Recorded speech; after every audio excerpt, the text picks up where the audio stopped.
On est le 5 décembre 2021. Alors, je viens sur la trompette ce matin encore et je viens proclamer le retour de notre Seigneur Jésus-Christ. Soyez tous bénis et que sa paix et sa grâce vous soient accordées abondamment en ce jour. Alors, c'est la naissance à Ephrata spirituelle, dit le Seigneur. Alors, Michée 5 nous dit: Et toi, Bethléem, Ephrata, petite entre les milliers de Juda, de toi sortira pour moi celui qui dominera sur Israël, et dont l'origine remonte aux temps anciens, au jour de l'éternité. C'est pourquoi il les livrera jusqu'au temps où enfantera celle qui doit enfanter. Et le reste de ses frères reviendra auprès des enfants d'Israël. Il se présentera et il gouvernera avec la force de l'Éternel, avec la majesté du nom de l'Éternel son Dieu. Et ils auront une demeure assurée, car il sera glorifié jusqu'aux extrémités de la terre. C'est lui qui ramènera la paix lorsque l'Assyrien viendra dans notre pays, et qu'il pénétrera dans nos palais. Nous ferons lever contre lui 7 pasteurs et 8 princes du peuple. Ils feront avec l'épée leur pâture du pays d'Assyrie et du pays de Nemrod au-dedans de ses portes.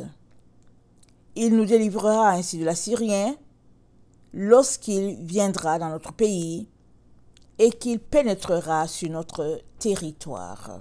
Amen. Alors, la Bible parle d'Ephrata. Alors, c'est quoi Ephrata? Où est la localité d'Ephrata? Alors, j'ai fait des recherches hier. Alors, Ephrata se trouve à Bethléem, à Migdal, à l'est de Bethléem, Ephrata. Et Ephrata est une zone agriculturelle. C'était une zone d'agriculture. Et c'est une zone que David lui-même a donnée à Israël pour que les gens puissent venir paître leurs troupeaux à cet endroit. Ça appartenait à ses ancêtres. Avant, les troupeaux se retrouvaient ailleurs, amen, et ailleurs autour du mont Sion. Et David a pris cet endroit-là, du mont Sion, pour pouvoir construire un temple à l'Éternel. C'était l'endroit pour le temple de l'Éternel. Rappelons-nous, il a tout apprêté, il a acheté tout ce qu'il fallait, il a tout apprêté pour que son fils Salomon puisse bâtir le temple. Parce que Dieu avait dit à David que ce ne serait pas lui. Alors David a donc déplacé le troupeau et il les a amenés à Ephrata. Et à Ephrata, il y a beaucoup de tours. Et la tour, c'est pour le berger, pour que le berger puisse bien être en hauteur et voir ce qui se passe avec les brebis. De telle sorte que s'il y a une brebis qui est blessée, on la prend, on l'amène à la tour. Parce que la tour, c'était quand même un abri, rappelons-nous, c'est quand même une zone où il fait froid à certains moments. Dans la nuit, il fait froid aussi. Et puis, donc, les bergers, quand ils s'en vont garder le troupeau, ils vont à tour de rôle. Et ils dorment là-bas, ils ne rentrent pas là. Tu ne vas pas le matin et puis tu rentres. Non, non, non. Tu vas paître ton troupeau. Et si tu dois rester là-bas 2 semaines, tu restes 2 semaines et puis une autre personne vient te remplacer, par exemple. Ça, c'est dans cette zone-là. Ailleurs, je sais qu'en Afrique, bon, souvent les gens partent le matin à 6h, 7h. C'est les jeunes enfants qui s'en vont. Et ils rentrent le soir au coucher du soleil. Mais ce n'est pas comme ça au Moyen-Orient. Alors, les animaux blessés viennent au niveau de la tour pour être soignés, ils se reposent à cet endroit-là aussi. Et bon, on en prend soin jusqu'à ce qu'on le remette sur pied. Vraiment, il y avait toute une organisation pour ces animaux-là. Et c'est à Ephrata que les sacrificateurs quittaient Jérusalem pour venir choisir les brebis pour le sacrifice. Amen, on choisissait tout ce qu'il fallait à cet endroit-là pour le présenter à l'Éternel. De telle sorte que si une brebis était boiteuse, était blessée, elle n'était pas offerte à l'Éternel. Rappelons-nous, les consignes que Dieu a données à Israël dans Exode. Il a dit, vous ne me donnerez pas une brebis chétive, une brebis malade, une brebis boiteuse, une brebis aveugle. Non, non, non. Borgne. Non, non, non. La brebis offerte à l'Éternel devait être parfaite. Vraiment, hein, sans tache, ni ride, propre, lavée, pimpante. Et les sacrificateurs choisissaient donc ainsi les brebis. Et quand ils trouvaient la brebis qu'il fallait offrir à l'Éternel, ils la maillotaient. Ils l'emballaient bien là, dans une étoffe là. Et on prenait la brebis. Maintenant, il fallait s'assurer pour le transport de la brebis parce qu'il fallait la ramener à Jérusalem. C'est là-bas que le temple se trouvait.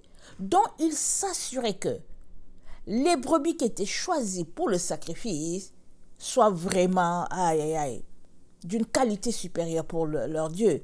Et évidemment, la personne d'où est sorti le brebis, la maison d'où est sorti le brebis, cette personne a été heureuse parce qu'elle savait que sa brebis était celle qui avait été choisie pour Israël tout entier, pour être offerte à Israël.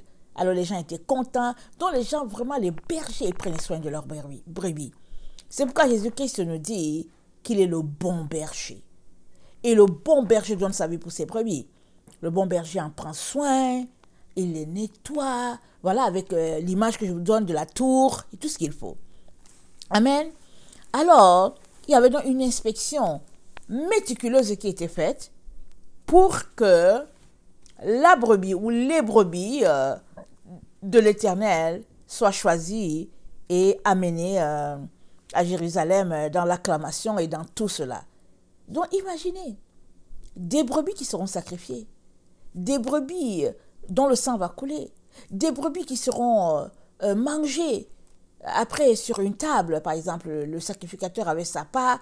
Imaginez tout le temps, tout le soin qui était mis sur une brebis pour après qu'elle puisse passer en sacrifice. Mais ce n'était pas n'importe quel sacrifice. C'était un sacrifice en l'honneur de l'Éternel des armées, pour que l'Éternel des armées puisse honorer, amen, Israël. Pour que l'Éternel des armées puisse encore accorder un an de pardon à Israël pour le Yom Kippour, par exemple. C'était vraiment, disons, tout un hôpital pour les animaux, ou bien une garderie, voilà, une garderie, où tout était au petit soin et au petit parfum. Et le Seigneur s'attend aussi à ce que nous, qui sommes ses brebis, nous puissions traiter ainsi notre corps. Parce qu'il nous a dit, dans 1 Corinthiens 6, le verset 19, que notre corps, c'est le temple du Saint-Esprit. Alors, si notre corps, c'est le temple du Saint-Esprit, ayons donc à l'image comment ces brebis-là étaient traitées, comment ils étaient pris au soin, et appliquons-le à nous-mêmes, amen, pour que Dieu puisse trouver en nous un parfum de grande valeur, un parfum de grande valeur pour lui, amen. Alors, Dieu, donc, a voulu que son fils naisse là, à Ephrata. Nous nous rappelons que c'est un décret sorti d'Auguste César, que chacun devait aller dans sa zone, dans sa région, pour aller se faire recenser. Alors, Joseph aussi s'est levé, il a pris Marie pour aller à Bethléem. Parce qu'ils étaient de là-bas. En ce temps, ils vivaient ailleurs, je pense à Nazareth.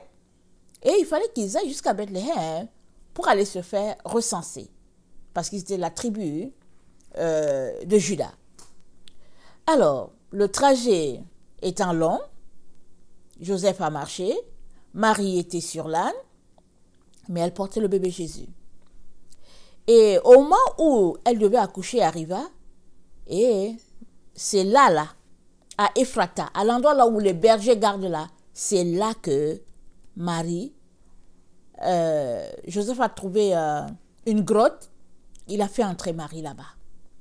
Et il est allé chercher une sage-femme. Le temps que la sage-femme arrive, Marie avait déjà accouché. C'est pourquoi on comprend que les anges sont allés annoncer aux bergers que le fils est né. Parce qu'ils étaient déjà là, dans le champ, en train de garder leur troupeau. Ils étaient là au niveau des tours, en train de veiller. ils regardaient et c'est les anges qui viennent leur dire, le Fils de Dieu est né. Il dit, il sera grand, il sera appelé Fils du Très-Haut et tout ça. C'est à eux qu'on est venu annoncer cela.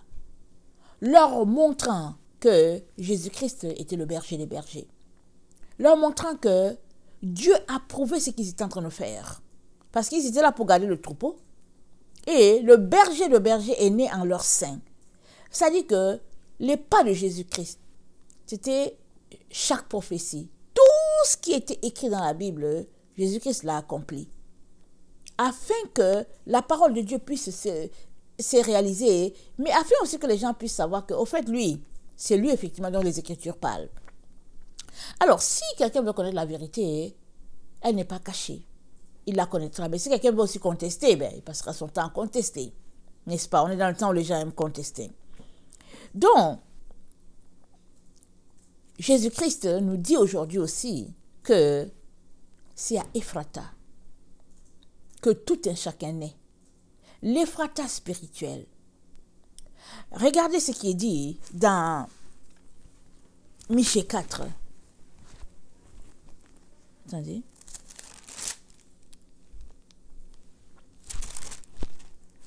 Michée 4, c'est dit. En ce jour-là, dit l'Éternel, attendez, Michée 4, le verset 6. En ce jour-là, dit l'Éternel, je recueillerai les boiteux, je rassemblerai ceux qui étaient chassés, ceux que j'avais maltraités.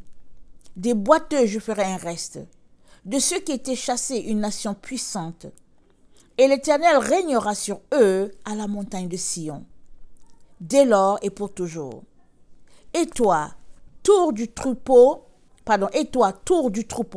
colline de la fille de Sion, à toi arrivera l'ancienne domination, le royaume de la fille de Jérusalem. Pourquoi maintenant pousses-tu des cris? N'as-tu point de roi, plus de conseillers, pour que la douleur te saisisse comme une femme qui accouche? Fille de Sion, souffre et gémis comme une femme qui accouche. Car maintenant tu sortiras de la ville, et tu habiteras dans les champs, et tu iras jusqu'à Babylone. Là tu seras délivré. C'est là que l'Éternel te rachètera de la maison de tes ennemis. Maintenant plusieurs nations se sont rassemblées contre toi, qu'elles soient profanées, disent-elles, et que nos yeux se rassasient dans Sion. Mais elles ne connaissent pas les pensées de l'Éternel. Elles ne comprennent pas ses desseins.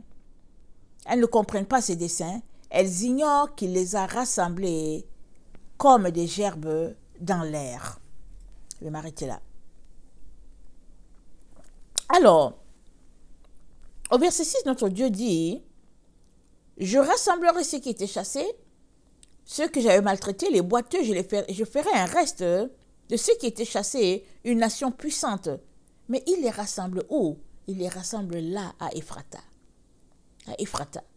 Et à Ephrata, qui dit Ephrata, dit Bethléem, et de Bethléem, amen, on sait que la capitale c'est Jérusalem, et on sait tous que tous les enfants de Dieu qui auront été recueillis sur toute la terre, ceux qui auront marché en se purifiant, en se sanctifiant, qui auront gardé leur corps, leur âme, leur esprit, comme les brebis étaient traitées là à Ephrata, tous ceux-là vont se retrouver à la Nouvelle Jérusalem.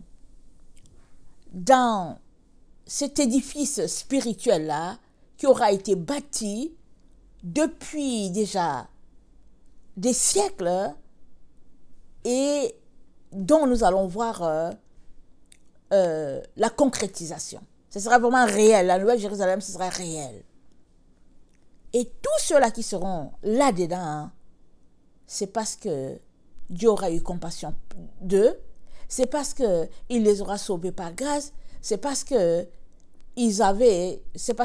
auront accepté que Jésus-Christ soit leur berger.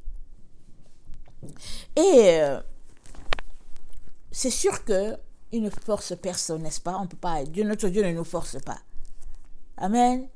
Il dit tout simplement que, dans Malachie 4, le verset 1, il dit, « Il arrivera, dans la suite des temps, que la montagne de la maison de l'Éternel sera fondée sur le sommet des montagnes, qu'elle s'élèvera par-dessus les collines et que les peuples y afflueront. Des nations s'y rendront en foule et diront, venez, et montons à la montagne de l'Éternel, à la maison du Dieu de Jacob, afin qu'il nous enseigne ses voies et que nous marchions dans ses sentiers. Car de Sion sortira la loi et de Jérusalem la parole de l'Éternel. Amen. La loi sortira de Sion. Mais où est Sion? Nous savons qu'à l'origine, au départ, Sion, c'est la cité de David. Et finalement, Sion se retrouve à être répandu sur toute la terre, parce que les enfants de Sion sont répandus sur toute la terre. Mais Sion est localisé à quelque part. La Sion d'origine, elle est à la cité de David. Et Dieu dit qu'il va rassembler ses enfants à nouveau. Et il dit qu'ils seront rassemblés dans la montagne, dans la Nouvelle Jérusalem. Alors, les gens disent que telles les mesures qui sont prises dans Apocalypse 21, pardon, excusez-moi, ils disent que les mesures qui sont prises dans Apocalypse 21 sont telles que cet édifice-là, ce temple-là, qui est la Nouvelle Jérusalem, ne peut pas entrer dans les dimensions d'Israël telles que nous la connaissons aujourd'hui. Ils disent que ce n'est pas possible. Alors, Dieu sait où se trouve la Nouvelle Jérusalem. Il sait si dans son plan, il va détruire tous les gens qui sont là-bas et puis installer son temple, parce que ça lui appartient. Je ne sais pas comment il va le faire. Mais il nous donne une information très importante. C'est qu'il dit que la montagne de l'Éternel s'élèvera, amen, à la suite des temps, c'est-à-dire dans les temps dans lesquels nous sommes, et que des peuples y afflueront, parce que la loi sort de Sion.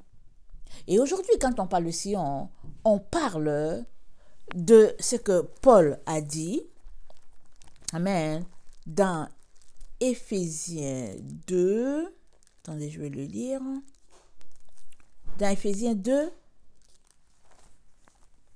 le verset 21 nous dit, attendez, je vais lire au verset 20. Vous avez été édifiés sur le fondement des apôtres et des prophètes, Jésus-Christ lui-même étant la pierre angulaire. En lui, tout l'édifice bien coordonné s'élève pour être un temple saint dans le Seigneur. En lui, vous êtes aussi édifiés pour être une habitation de Dieu en esprit. Amen. Donc, on a été édifiés sur le fondement des apôtres et des prophètes, et Jésus-Christ, c'est lui la pierre angulaire. Alors, voilà sur quoi repose Sion. La montagne de Sion, qui est le sommet des montagnes, amen, repose sur le fondement des apôtres et des prophètes. Et Jésus est la pierre angulaire. Si toi, tu crois en un Jésus, mais que ton fondement n'est pas celui-là mis à la base, alors tu es en train de tout simplement croire en vain. Tu es en train de faire fausse route. Et il est temps que tu reviennes de ton égarement. Parce que la naissance se passe à un endroit bien précis. Parce que Dieu qui est Dieu, il pouvait regarder, il pouvait dire, bon, la pauvre Marie, elle porte un bébé, pas nécessaire, tu peux rester ici, c'est pas grave, je vais te protéger ici à Nazareth, tu n'as pas besoin de te rendre. Mais il fallait qu'elle se rende. Elle est partie. Assise sur un âne, mais elle est partie. Mais Dieu avait déjà déclaré que il allait naître à Bethléem. Et à Bethléem, pas n'importe où. Là, dans le champ où les troupeaux étaient gardés, et là où il y avait une tour de garde, afin que la parole de Dieu puisse se réaliser. Et Michée, je ne sais pas à quel siècle il a parlé avant que Jésus-Christ vienne, je ne sais plus à quel siècle, mais dans Michée, attendez, je retourne au texte de Michée. Dans Michée, c'est dit, Michée 4, le verset 8, c'est dit, « Et toi, tour du troupeau, colline de la fille de Sion, à toi viendra, à toi arrivera l'ancienne domination. » Amen. Alors, l'ancienne domination, c'est laquelle? C'est la domination de David, n'est-ce pas? Quand il régnait, il a été berger, il est devenu roi et tout. Et bon, ce temps est passé. Amen. Mais Dieu a dit qu'il ne manquera jamais de successeurs dans la maison de David. Et Dieu l'a parlé, pas une fois, il l'a parlé plusieurs fois dans la parole de Dieu. Et ça se recoupe pour que, dans les temps dans lesquels nous sommes, Dieu puisse établir sur Sion, amen, un descendant de David. Amen. Pour que la prophétie puisse se réaliser. Parce que tout ce que Dieu dit, ça finit par arriver. Maintenant, l'implication pour toi et moi, c'est où nous nous situons par rapport à cela. Sommes-nous de ceux-là qui veulent avoir une naissance, peu importe les conditions, on veut juste dire j'appartiens au Seigneur, j'appartiens au Seigneur Jésus, ou bien sommes-nous de ceux-là qui voulons naître selon ce que Dieu a établi? Parce que Dieu a établi que tout le monde naîtra à Ephrata, d'une manière ou d'une autre. Jésus est né à Ephrata, amen, alors que c'est l'endroit où les brebis étaient gardées.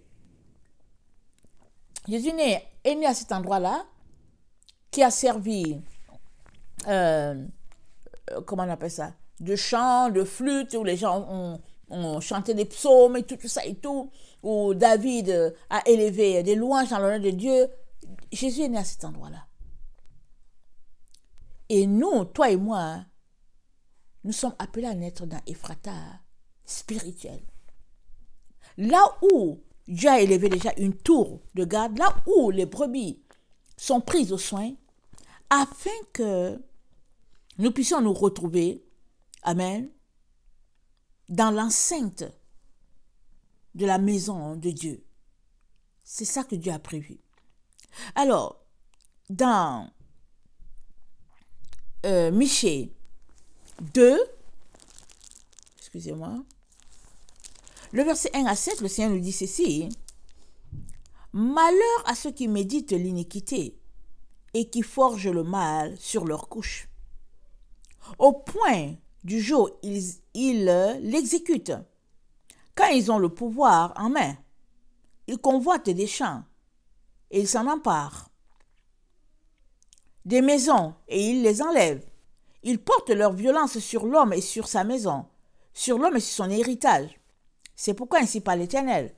Voici, je médite contre cette race un malheur.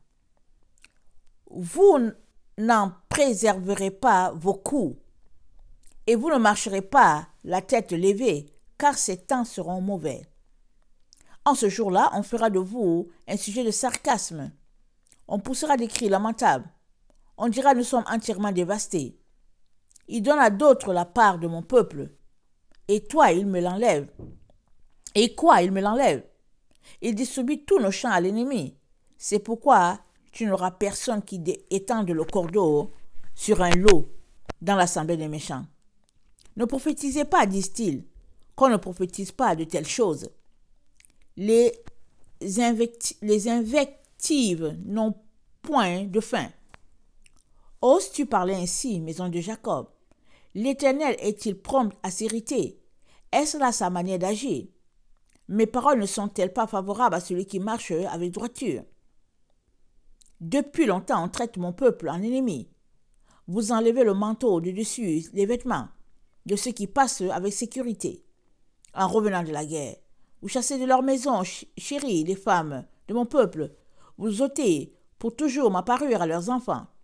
Levez-vous, marchez, car ce n'est pas ici, c'est pas ici un lieu de repos. À cause de la souillure, il y aura des douleurs violentes. Si un homme court après le vent et habite le mensonge et débite des mensonges, je vais te prophétiser sur le vin, sur les boissons fortes. Ce sera pour ce peuple un prophète. Je te rassemblerai tout entier, ô Jacob. Je rassemblerai les restes d'Israël. Je les réunirai comme les brebis d'une bergerie, comme le troupeau dans son pâturage. Il y aura un grand bruit d'hommes. Celui qui fera la brèche montera devant eux. Ils feront la brèche, franchiront la porte et en sortiront. Leur roi marchera devant eux et l'Éternel sera à leur tête. Donc, Dieu fait ici allusion à deux groupes. Il y en a qui ne veulent pas que Dieu prophétise. Ils ne veulent pas que les choses soient ici. Et puis ils disent que mais non, il ne faut pas faire cela. Ils arrachent la maison des gens, les biens des autres. C'est-à-dire ils ont un pouvoir, une certaine ascendance sur les plus démunis. Et les gens qui sont dans le besoin, ils ont une ascendance sur eux. Mais Dieu rassure tous ceux qui sont dans cette situation que vient bientôt le temps où il va rassembler ses vrais enfants. Et il les rassemble pour qu'il y ait un seul troupeau, une seule bergerie. Et il les rassemble tout en envoyant quelqu'un qui va ouvrir la brèche pour eux. Pourquoi il est en train de dire ça? Si nous regardons autour de nous, nous savons tous que nous sommes prisonniers. Amen. Il les rassemble autour de quelqu'un qui va taper, qui va apporter la brèche. Alors, avant que nous ne vivions les événements de 2020, on n'avait aucune idée, n'est-ce pas, de ce qui nous attendait.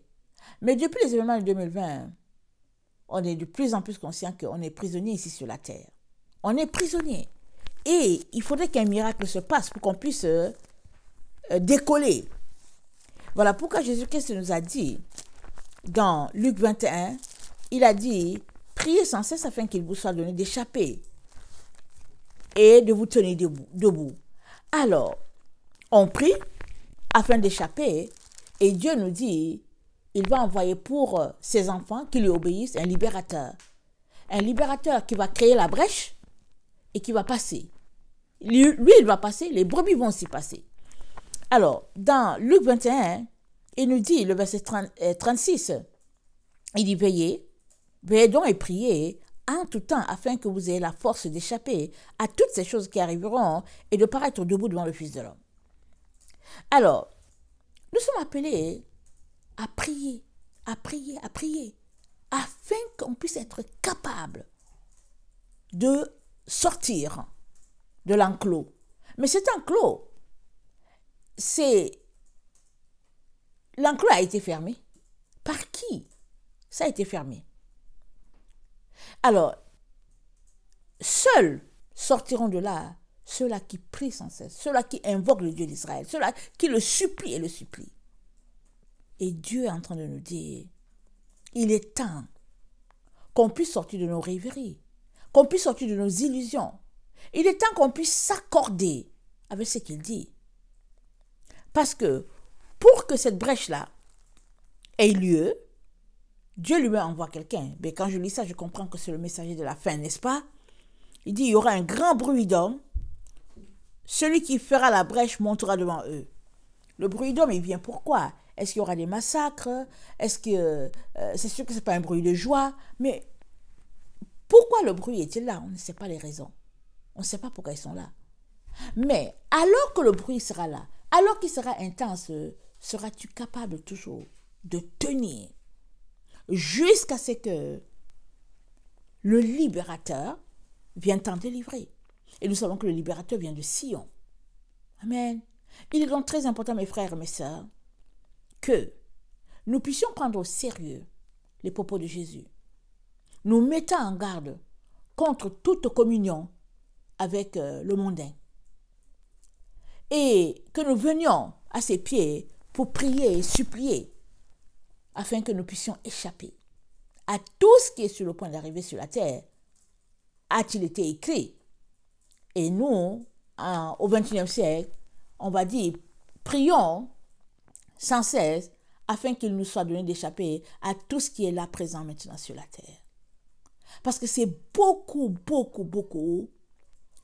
d'épreuves, beaucoup d'intimidation, c'est beaucoup de manipulation, c'est tellement les ténèbres d'une certaine intensité, d'une intensité vraiment incroyable pour que nous ne puissions pas voir.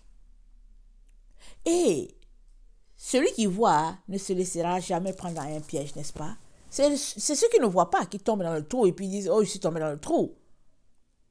alors tout est fait pour diminuer notre vision, pour nous empêcher de voir, parce que seuls les voyants arriveront devant Dieu le Père. Seuls ceux qui voient arriveront. Les autres, ils seront pris, ils seront forcés d'aller contre leur propre volonté, en posant des actions ça et là.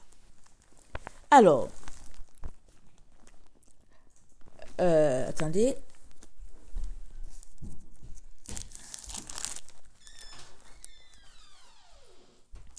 Michée 4, le verset 9 à 12 dit à la fille de Sion, « Pourquoi maintenant pousses-tu des cris? N'as-tu point de roi, plus de conseiller, pour que la douleur te saisisse comme une femme qui accouche? Fille de Sion, souffre et gémit comme une femme qui accouche. Car maintenant tu sortiras de la ville, et tu habiteras dans les champs, et tu iras jusqu'à Babylone. » Tous les enfants de Sion sont en train d'accoucher en ce moment. Tous les enfants de Sion sont en contraction. Parce que il faut qu'ils naissent. Il faut qu'ils viennent à l'existence. Dans Romains 1, Dieu nous a dit, Romains 1, je pense le verset 8, non pas Romains 1, Romains 8, le verset 19, ça nous dit, aussi la création attend-elle avec un ardent désir la révélation des fils de Dieu. Car la création a été soumise à la vanité, non de son gré, mais à cause de celui qui l'y a soumise. Avec l'espérance qu'elle aussi sera affranchie de la servitude, de la corruption, pour avoir part à la liberté de la gloire des enfants de Dieu. Or, nous savons que jusqu'à ce jour, la création tout entière soupire et souffre des douleurs de l'enfantement. Et ce n'est pas elle seulement, mais nous aussi, qui avons les prémices de l'esprit. Nous aussi, nous soupirons en nous-mêmes, en attendant l'adoption, la rédemption de notre corps. Amen. Donc, nous savons que plusieurs sont déjà partis. Amen. Ils sont partis dans le Seigneur. Alors, le corps, certains corps sont déjà devenus poussière, mais toutes ces choses-là vont ressusciter. C'est ça que le Seigneur dit.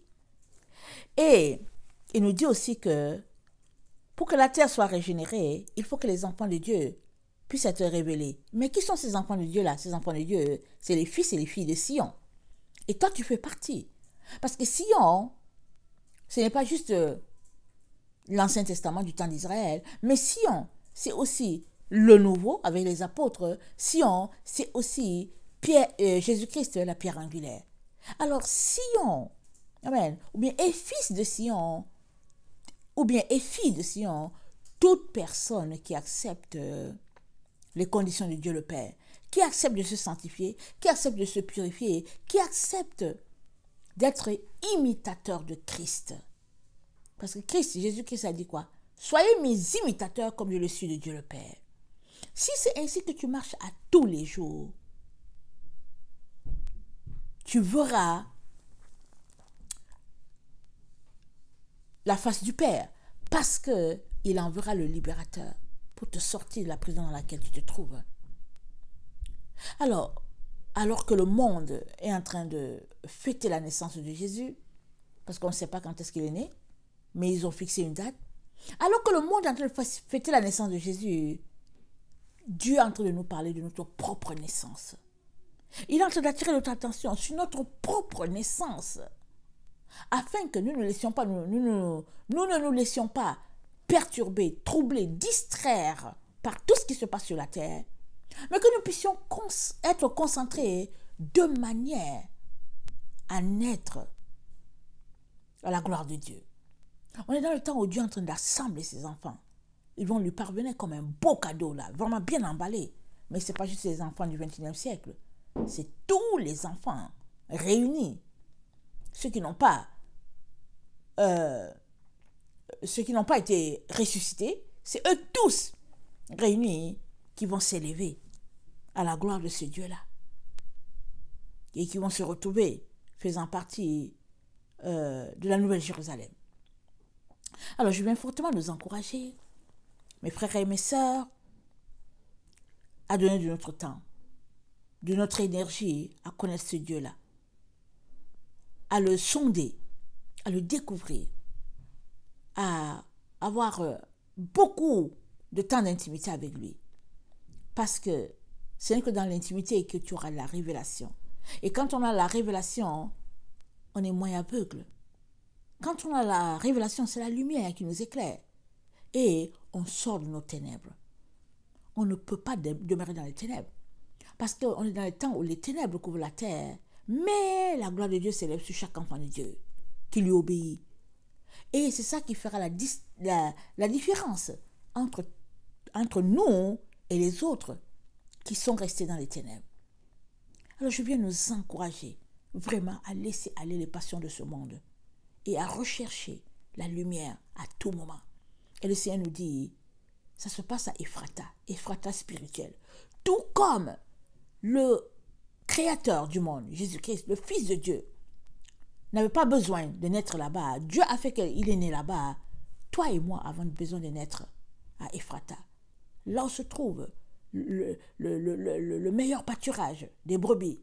Nous avons besoin de naître à Ephrata. Là où se trouve la tour de garde pour la surveillance des bergers. Parce que c'est là encore que Dieu enverra un libérateur. À Ephrata spirituel. De là sortira le libérateur. Amen. Et le Seigneur dit que la délivrance viendra de Babylone. Et pour toi, ce n'est pas quelque chose de